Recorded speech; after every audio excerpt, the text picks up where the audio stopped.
Chapitre 8 d'Histoire, du prince de la Renaissance au roi absolu. Cours numéro 3.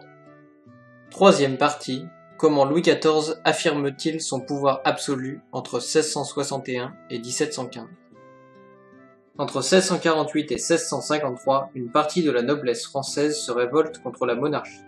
C'est la Fronde. Le pouvoir royal parvient néanmoins peu à peu à soumettre la noblesse alors que le jeune Louis XIV est encore mineur. En 1661, désormais adulte, Louis XIV décide de gouverner seul. C'est le début de la monarchie absolue. Le roi est aidé par des ministres, mais décide seul dans tous les domaines depuis son château de Versailles. Siège du gouvernement et palais à la gloire du roi Soleil, c'est de Versailles que Louis XIV gouverne, entouré de nombreux courtisans.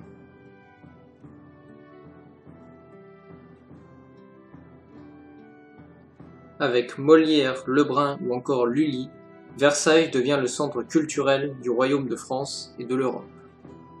Les plus grands artistes de son temps sont appelés à la cour pour célébrer la personne du roi Soleil.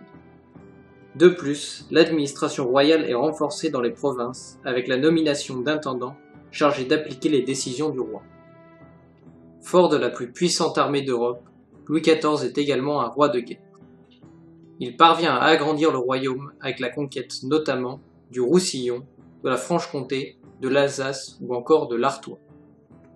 Enfin, sur le plan religieux, Louis XIV impose la religion catholique à ses sujets.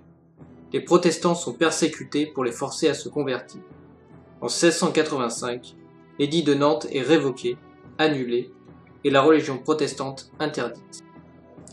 En 1715, Louis XIV meurt à Versailles après un règne de 72 ans.